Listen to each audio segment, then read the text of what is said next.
आज तक के दलितों के, पिछड़ों के, आदिवासियों के सबसे बड़े नेता अगर कोई थे तो वो बाबू जगजीवन राम थे, लेकिन उनको देश का प्रधानमंत्री बनना लोगों ने स्वीकार नहीं किया।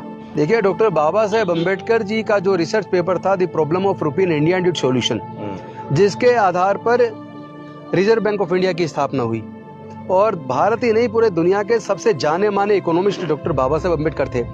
मेरा तो ये मानना है कि इसको जाति धर्म में बांटने की बजाय डॉक्टर बाबा साहेब अम्बेडकर की मूर्ति क्यों ना लगाई जाए। वो ये तय कर लें कि उनको प्रॉब्लम क्या है। वो 22 प्रतिज्ञाओं को पढ़ तो लें, बल्कि मैं आपके माध्यम से इस 22 प्रतिज्ञा में बाबा साहेब का कट्टर सिपाही होने के नाते एक 23वीं प्रतिज्ञा आज जोड़ता हूं कि हम लोग संविधान धर्म को माने।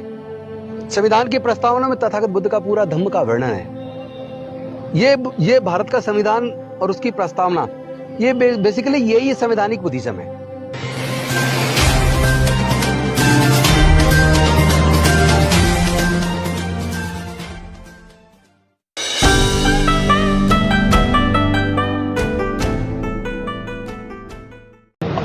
मेरे साथ राजेंद्र पाल गौतम हैं। आप सब जानते हैं कि 5 अक्टूबर से लेके और आज 27 अक्टूबर है, पूरे देश में, पूरी दुनिया में राजेंद्र पाल गौतम के साथ पूरा बुद्धिस्ट समाज, बहुजन समाज एकजुट हो रहा है। आज मिशन जय भीम का एक नया दफ्तर भी खुला है और देश भर से, दुनिया भर से इनको जन समर्थन मिल रहा है। सर, क्या लग रहा है? आपने इस्तीफा तो दे दिया, लेकिन अब लग रहा है कि समाज ने जो रिस्पॉन्ड किया है वो ठीक है या और करना चाहिए था? नहीं, बहुत ठीक है और सही समय पे दिया है कि चूंकि ये जो मानवता का आंदोलन है, जो डॉक्टर बाबा साहेब अम्बेडकर का भारत को बौद्ध में बनाने का जो सपना था, उसका सबसे बड़ा कारण ये है कि भारत हजारों साल से बटा हुआ है धर्म के आधार पर और जाति के आधार पर, और हमारे लोगों को तो विशेष रूप से मानवता का दर्जा भी नहीं मिला। जबकि आज मैं देख रहा हूँ भारत के लोग ऋषि सुनक को ब्रिटेन का प्रधानमंत्री बनने पर बहुत ज़्यादा खुश महसूस कर रहे हैं। चलो, बहुत अच्छी बात है, आप खुशी मना रहे हैं, हम भी मनाते हैं। और मैं ऋषि सुनक जी को, जो अविभाजित भारत मूल के थे, उनको ब्रिटेन का प्रधानमंत्री बनने पर इस अवसर पर बधाई भी देता हूं। साथ में ऐसे लोगों को एक नसीहत भी देना चाहता हूं जो भारत के लोग उनको भारतीय मूल का बताकर खुशी मना रहे हैं। भारतीय मूल के लोग भारत मूल का बता रहे हैं, पाकिस्तान के लोग पाकिस्तान को मूल का बता रहे हैं और केनिया के लोग केनिया मूल का बता रहे हैं।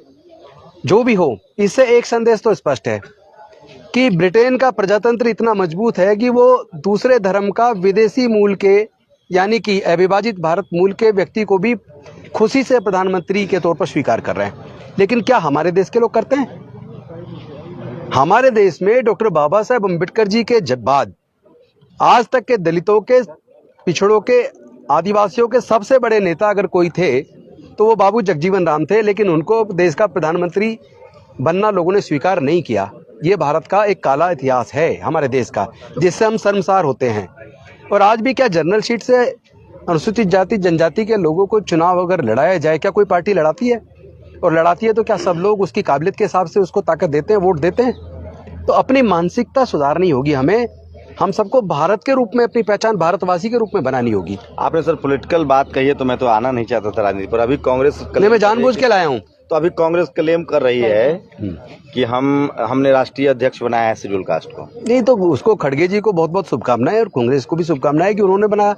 लेकिन मैं कहता हूँ सभी पार्टियों में लोगों को अपना दिल इतना बड़ा तो करना चाहिए। अगर कोई काबिल व्यक्ति है, पुराना कार्यकर्ता, उसको मौका मिले तो देना चाहिए, क्यों नहीं देना चाहिए? आपकी पार्टी कह रही है कि नोट पर लक्ष्मी और गणेश की तस्वीर हो, अर्थव्यवस्था सुधर जाएगी। देखिए, डॉक्टर बाबा साहेब अम्बेडकर जी का जो रिसर्च पेपर था, द प्रॉब्लम ऑफ रूपी in India and it's solution, जिसके आधार पर रिजर्व बैंक ऑफ इंडिया की स्थापना हुई और भारत ही नहीं पूरे दुनिया के सबसे जाने माने इकोनॉमिस्ट डॉक्टर बाबा साहेब अम्बेडकर थे।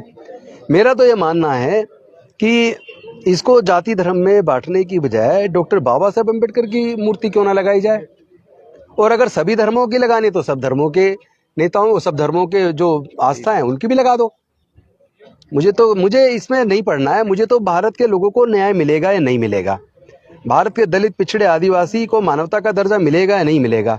जो लोग आज भी मूंछ रखने पर, घड़ा छू लेने पर, मंदिर प्रवेश पर, मूर्ति छू लेने पर हत्या कर रहे हैं, जनरल सीट से चुनाव नहीं लड़ाते, वो लोग भारत का विदेशी मूल के किसी व्यक्ति को प्रधानमंत्री स्वीकार करना तो दूर की बात है, देश में दलितों को भी स्वीकार नहीं कर रहे हैं। मोहल्ला वाला दलित पसंद नहीं है, मुसलमान पसंद नहीं है, पिछड़ा पसंद नहीं है, आदिवासी पसंद नहीं है।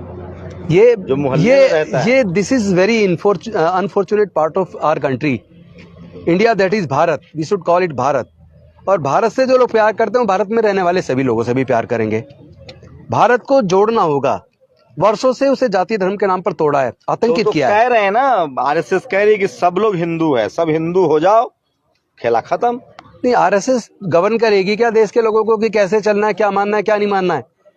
ये स्वतंत्र भारत है और भारत में अभी डॉक्टर बाबा साहेब अम्बेडकर के संविधान का राज है और संविधान ही भारत को एकजुट रख सकता है, संविधान ही लोगों को बचा आपको लगता सकता है है। आपका समाज आपके साथ खड़ा है? आपने इतना बड़ा त्याग कर दिया, इस्तीफा दे दिया, अब धर्म के लिए आंदोलन चला रहे हैं, क्या रिस्पॉन्ड है समाज? मुझे ओवरवेलमिंग सपोर्ट है, मैं बेहद गौरवान्वित महसूस कर रहा हूँ। जिस तरह डॉक्टर बाबा साहेब अम्बेडकर ने भारत की महिलाओं के हक और अधिकार के लिए 1951 में हिंदू कोड बिल गिर जाने के बाद उन्होंने कानून मंत्री के पद से त्यागपत्र दिया, मैं आज उस मन स्थिति को समझ सकता हूं और मैं गौरवान्वित महसूस कर रहा हूं कि ये मंत्री, ये कुर्सियां सब बाबा साहेब की दी हुई हैं, ये तो आती जाती रहेंगी, लेकिन क्या हमें अपने समाज के हक अधिकार के लिए लड़ना चाहिए या नहीं लड़ना चाहिए? पर आप अडिग हैं? अरे 22 प्रतिज्ञा बाबा साहेब की दी हुई हैं, बाबा साहेब के विचार पर अगर अपनी जान भी कुर्बान करनी पड़े तो करेंगे। बाबा साहेब के विचार से विचलित होने का मतलब ही नहीं उठता। और जो डॉक्टर बाबा साहेब अम्बेडकर से नफरत करते हैं, जो तथागत बुद्ध से नफरत करते हैं, वो ये तय कर लें कि उनको प्रॉब्लम क्या है। वो 22 प्रतिज्ञाओं को पढ़ तो लें, बल्कि मैं आपके माध्यम से इस 22 प्रतिज्ञा में बाबा साहेब का कट्टर सिपाही होने के नाते एक 23वीं प्रतिज्ञा आज जोड़ता हूं कि हम लोग संविधान धर्म को माने। संविधान की प्रस्तावना में तथागत बुद्ध का पूरा धम्म का वर्णन है। ये भारत का संविधान और उसकी प्रस्तावना, ये बेसिकली यही संवैधानिक बुद्धिज्म है।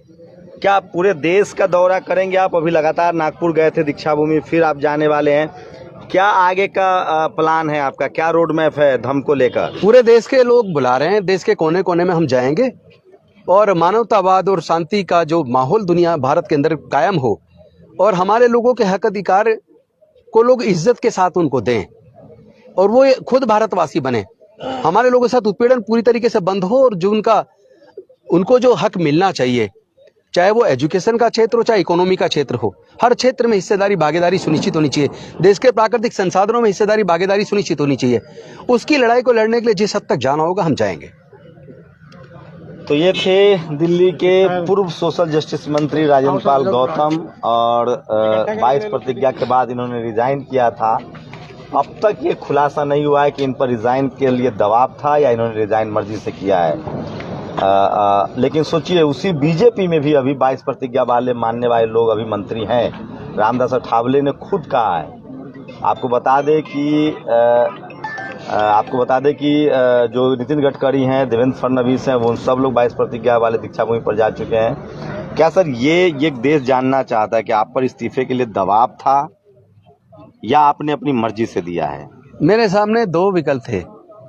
एक विकल्प मैं मंत्री की कुर्सी पे चिपका रहूं और दूसरा विकल्प मैं डॉक्टर बाबा साहेब अम्बेडकर के विचार को आगे बढ़ाऊं। तो मुझे डॉक्टर बाबा साहेब अम्बेडकर का एक कट्टर सिपाही होने के नाते उस विचार को आगे बढ़ाना मुझे ज़्यादा स्वीकार्य लगा, इसलिए मैंने अपनी इच्छा से बाबा साहेब के विचार को चुना।